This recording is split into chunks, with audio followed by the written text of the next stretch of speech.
La noche en que mis padres quemaron mis cartas de aceptación universitaria, pensaron que estaban acabando con mi futuro, y si nunca has visto a tu propia madre dejar caer tus sueños en un fregadero de cocina y sonreír mientras se retuercen hasta volverse ceniza, entonces no sabes lo silencioso que puede sonar el mal, porque no fueron gritos, no fue caos. Fue el suave crepitar del papel, el olor a humo, mi padre de pie entre yo y la llama como si estuviera protegiendo algo valioso, y mi hermano Daniel apoyado contra el refrigerador con esa sonrisa perezosa, como si esto fuera solo otra broma familiar que yo era demasiado sensible para entender, y todo el tiempo mi madre seguía diciendo la misma frase una y otra vez. Esta tontería termina esta noche. Como si estuviera recogiendo desorden en lugar de borrar años de esfuerzo. Y recuerdo haber mirado fijamente aquellos sobres mientras los bordes se volvían negros y pensar, esto no puede ser real, esto no puede estar pasando, porque esas no eran solo cartas, eran rutas de escape, prueba de que en algún lugar fuera de esa casa yo existía como algo más que la chica que cocinaba la cena, limpiaba el baño, cubría a Daniel, se quedaba callada, sacaba notas perfectas, y de algún modo igual terminaba siendo llamada egoísta cada vez que quería algo para mí. Y aquí está la parte que todavía me revuelve el estómago. Mis padres no quemaron esas cartas en privado, esperaron hasta que llegara a casa para obligarme a verlo. ¿Para qué? Entendiera el punto, para que lo sintiera, y si crees que eso fue lo peor que me hicieron, espera, porque 30 segundos después mi madre dijo 5 palabras que lo cambiaron todo. Deberían ser todas. Deberían. No son. Deberían. Y en ese preciso momento, entre el humo y el shock y la forma en que los latidos de mi propio corazón sonaban demasiado fuerte en mis oídos, un pensamiento atravesó todo. No, no todas, porque una semana antes, un sobre diferente había llegado cuando no había nadie más en casa, más grueso que los demás, de algún modo más pesado, casi demasiado elegante para nuestro buzón, y dentro había algo que yo apenas podía creer incluso después de leerlo 3 veces a solas al borde de mi cama. Aceptación en una escuela privada de negocios, beca completa, alojamiento, viaje, y acceso a un fideicomiso protegido de un valor de poco más de $2 millones para estudiantes que habían mostrado una resiliencia excepcional a pesar de dificultades severas. Y si creciste como yo, esas palabras golpean más fuerte que el dinero. Porque nadie en mi casa me había llamado jamás resiliente, me llamaban dramática, difícil, fría, malagradecida, demasiado ambiciosa, demasiado callada, demasiado, nunca resiliente, nunca fuerte, nunca alguien que valiera la pena salvar. Así que lloré sobre esa carta como si fuera oxígeno, luego me sequé la cara, imprimí copias en la biblioteca, creé un correo de respaldo que nadie conocía, y escondí el original dentro de una vieja bota de invierno en el ático del garaje, enterrado en una caja etiquetada como documentos fiscales. Porque los niños criados en hogares controladores aprenden una regla antes que cualquier otra. Si la esperanza importa, escóndela. Así que mientras mi familia estaba allí frente al fregadero sintiéndose orgullosa de sí misma, pensando que por fin me habían atrapado para siempre, yo estaba mirando las cenizas y dándome cuenta de que acababan de cometer el primer error que alguna vez necesitaría que cometieran. Desde fuera, parecíamos normales, y eso es lo que hace que historias como la mía sean tan fáciles de pasar por alto. A mi madre le encantaban el cabello bien arreglado, la ropa de iglesia, sonreírle a los vecinos. A mi padre le encantaba que lo llamaran trabajador. A Daniel le encantaba ser el hijo dorado porque en nuestra casa ser el hijo dorado significaba que podías hacer casi cualquier cosa y otra persona pagaría por ello. ¿Reprobaba materias? ¿Estaba bajo presión? ¿Chocaba el coche? Los chicos cometen errores. ¿Se endeudaba? Estaba resolviendo su vida. Pero si yo llevaba a casa una B en vez de una A, de repente estaba decayendo. Si estudiaba demasiado, estaba actuando como si fuera superior. Si me quedaba hasta tarde en la biblioteca, estaba abandonando a la familia. Yo era la buena, que suena a elogio hasta que te das cuenta de que en realidad significa sirvienta con boleta de calificaciones. Yo era el plan de respaldo, el sueldo extra, la ayudante, la que limpiaba, la hija que sabía dónde estaba todo, hacía todo en silencio, y pedía casi nada porque cada petición regresaba convertida en culpa. Así que cuando empezaron a llegar las cartas, mi familia no vio oportunidad. Vio pérdida de control. Vieron que la persona que mantenía la casa unida estaba teniendo ideas. Y a la mañana siguiente, Antes de que el olor a humo siquiera hubiera abandonado la cocina, mi padre deslizó formularios del almacén sobre la mesa del desayuno y me dijo que empezaría a tiempo completo el lunes. Nada de universidad. Nada de discusión. Nada de elección. Mi madre bebió café como si todo esto se hubiera decidido años atrás. Daniel se rió y dijo: «Bienvenida a la vida real». Todavía recuerdo cómo se veían los papeles sobre la mesa: hojas blancas baratas, horario impreso, formulario fiscal, código de empleado, el resto entero de mi vida reducido a un montón de formularios, y dije la única frase que nunca antes les había dicho: «No voy a firmar eso». Todo en la habitación cambió. El rostro de mi padre se endureció. Mi madre dejó lentamente su taza. Daniel se recostó con una pequeña y fea emoción en los ojos, porque la gente cruel puede oler un punto de quiebre antes de que ocurra, y entonces dijo: «Deberían decirle todo», y supe por la forma en que mis padres se paralizaron que lo que venía después era peor que el fuego. Mi abuela me había prometido algo antes de morir. Me sostuvo la mano en su habitación del hospital, me miró directamente a los ojos, y me dijo que había apartado dinero para mi educación para que nadie pudiera quitarme esa oportunidad. Le creí porque era la única adulta en mi vida que alguna vez me dijo la verdad sin usarla como arma. Y cuando Daniel empezó a hablar, sonriendo como si por fin pudiera arruinar el final, supe que el fondo universitario que ella me había dejado casi había desaparecido. Desaparecido. Usado para necesidades familiares. Usado en las deudas de Daniel, las falsas ideas de negocio de Daniel, las tarjetas de crédito de Daniel, los desastres de Daniel, las emergencias interminables de Daniel. Yo seguía preguntando cuánto, y nadie respondía hasta que Daniel finalmente se encogió de hombros y dijo: «Casi todo». Esa fue la verdadera traición. No la quema. No los gritos. Esa frase.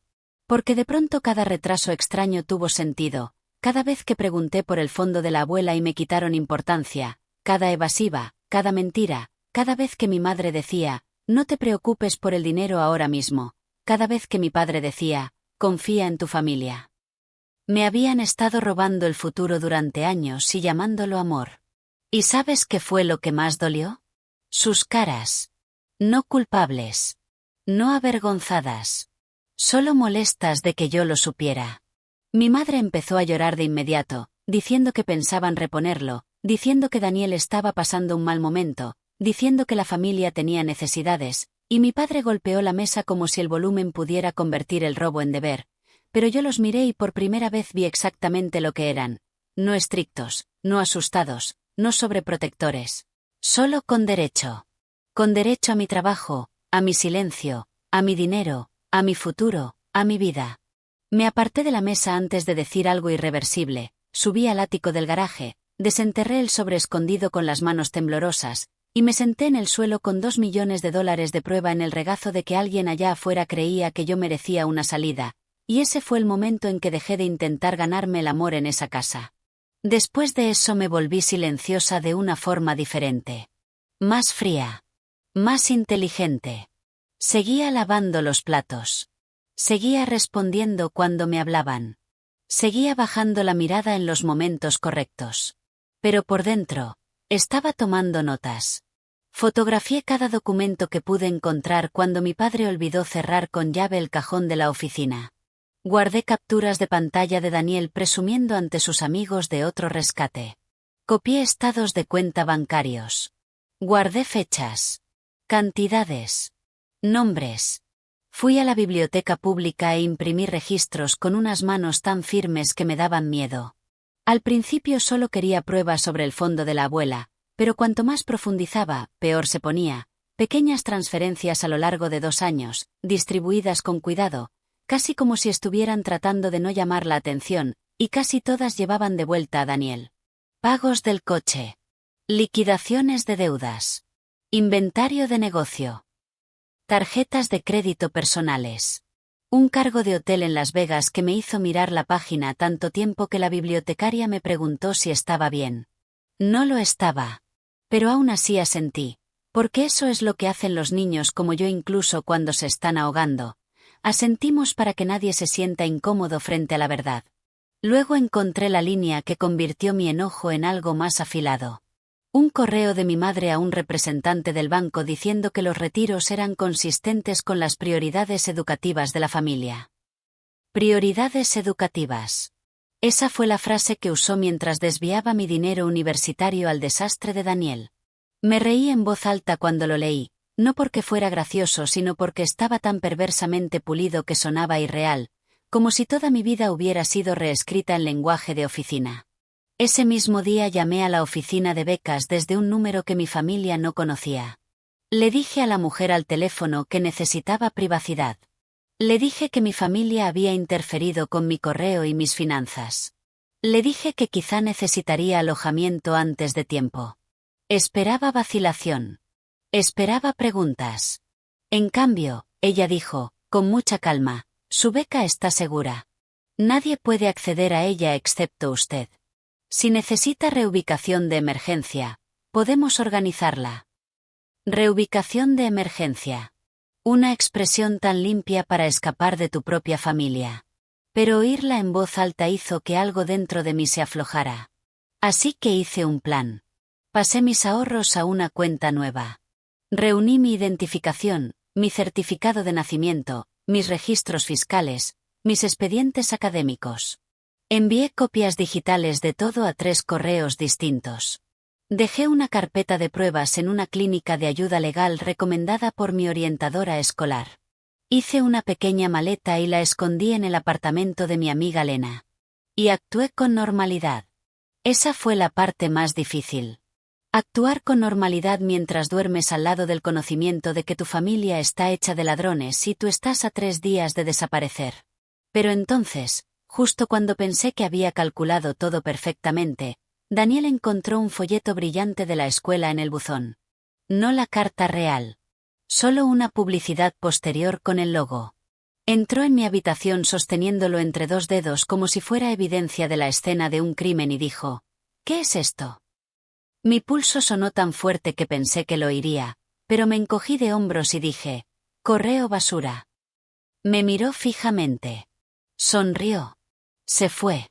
Y esa noche lo oí susurrando con mi madre en la cocina. A la mañana siguiente mi padre anunció que ya no se me permitiría revisar el correo y que mi habitación sería registrada porque me había vuelto reservada. Reservada. Esa palabra casi me hizo reírme en su cara. Imagínate robarle a alguien y luego acusarlo de ocultar cosas. Pero no me reí. Me moví más rápido. 2 mañanas antes del día en que esperaban que empezara en el almacén, me fui antes del amanecer. Sin nota. Sin discurso. Sin despedida dramática. Lena me recogió 2 calles más allá mientras toda la casa dormía bajo el mismo techo que estaban tan seguros de que me retendría para siempre. Tenía una mochila, una carpeta, una carta escondida, y ese tipo de miedo que hace que cada semáforo en rojo se sienta como si el destino estuviera cambiando de opinión.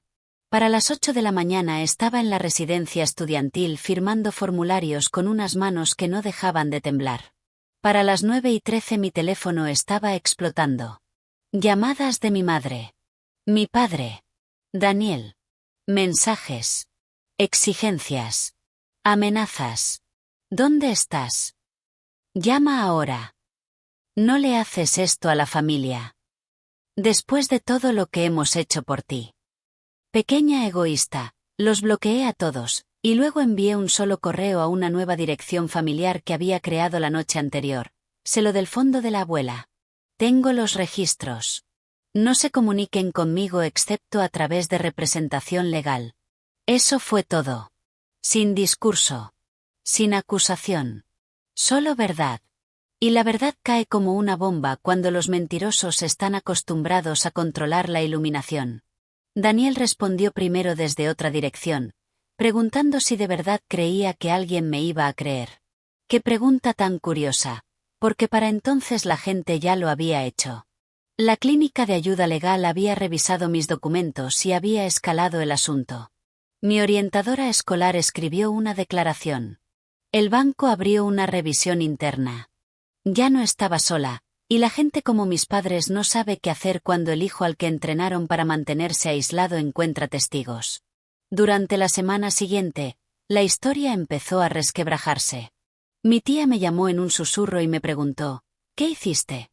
Porque una de las cuentas vinculadas de mi padre había sido congelada mientras se revisaba el caso y los cobradores de deudas de repente estaban llamando a Daniel otra vez. Yo no los destruí. Simplemente dejé de cargar sus mentiras sobre mi espalda. Así es como se ve realmente la venganza cuando te han criado para ser útil. No es ruidosa, es retirada. Es salir del papel y ver toda la estructura podrida temblar porque siempre estuvo sostenida sobre tu silencio. Aún así, la parte que más me trastornó no fue la investigación ni las llamadas ni el alivio de dormir por fin detrás de una puerta cerrada con llave. Fue el extraño vacío que vino después. Había pasado toda mi vida sobreviviendo. No sabía qué hacer con la seguridad. Me sobresaltaba con números bloqueados. Lloraba en las tiendas de comestibles sin razón. Me despertaba de sueños en los que estaba de nuevo en la cocina y el fuego nunca se detenía. La universidad fue difícil, pero no por las clases. Otros estudiantes se preocupaban por las fechas límite. Yo me preocupaba de que una firma en algún lugar pudiera devolverme. Luego la escuela me invitó a un evento de reconocimiento a donantes para becarios. Casi no fui. Seguía sintiéndome una intrusa en pasillos pulidos, como si alguien miraba demasiado de cerca pudiera ver residuos de humo en mi piel. Pero Lena me obligó a ir. Y después de los discursos, un hombre mayor se me acercó y me preguntó si yo era la beneficiaria del fideicomiso de resiliencia. Le dije que sí. Se presentó como el abogado a cargo del patrimonio del donante, y cuando dijo patrimonio mi corazón se detuvo, porque metió la mano en su maletín y me entregó un sobresellado con mi nombre escrito en una letra que reconocí al instante. La de mi abuela. Apenas podía respirar al abrirlo. La primera línea fue suficiente para deshacerme. Si estás leyendo esto, entonces hicieron exactamente lo que temía que harían. Ella sabía. Había sabido todo el tiempo de lo que mis padres eran capaces. El fondo universitario visible, el que vaciaron para Daniel, nunca había sido el único. Había sido el que se suponía que debían ver. A través de su abogado, bajo un fideicomiso privado y un nombre de donante diferente, había construido un segundo fondo de escape protegido que se activaría solo si bloqueaban mi educación, se hacía mal uso del primer fondo, un tutor interfería con mi futuro. Había tendido una trampa y había confiado en que el tiempo la accionara. Para entonces ya estaba llorando, pero la carta no había terminado. Me dijo que no regresara. Me dijo que nada de lo que había pasado era mi culpa. Me dijo que sobrevivir a personas así requiere más fuerza de la que ellos jamás entenderán. Y luego había una nota final sujetada al reverso de la carta, una página legal que casi pasé por alto porque los ojos se me nublaban de lágrimas. Al principio no la entendí. Luego el abogado me lo explicó en voz baja. Mi abuela nunca había transferido por completo la casa familiar a mis padres. La había colocado bajo un acuerdo de derecho de uso vitalicio con una condición. Si se hacía mal uso de bienes familiares destinados a mi educación o si había interferencia documentada con mi escolaridad, su derecho a vivir allí podía ser revocado. Mi madre y mi padre no solo estaban perdiendo el rastro del dinero. Estaban perdiendo la casa. La misma casa donde quemaron mis cartas. La misma cocina donde mi padre dijo que yo pertenecía. La misma puerta principal por la que me escabullí antes del amanecer creyendo que era yo quien lo dejaba todo atrás. Y si eso te suena al giro final, no lo es. Porque 3 meses después, cuando la revisión bancaria, los documentos legales y las condiciones del fideicomiso finalmente chocaron entre sí, el abogado me llamó con un último detalle que me dejó el pecho hueco. La cláusula de mi abuela no se activó porque robaron mi fondo universitario. Se activó porque las cenizas de las cartas fueron analizadas durante la disputa por la propiedad, y mezclado con mis sobres de aceptación quemados había un documento sin abrir que nunca tuvieron la intención de destruir. La confesión firmada de Daniel de que había falsificado la firma de la abuela meses antes de que ella muriera, y mi madre la había mantenido escondida en el cajón de la cocina todo ese tiempo.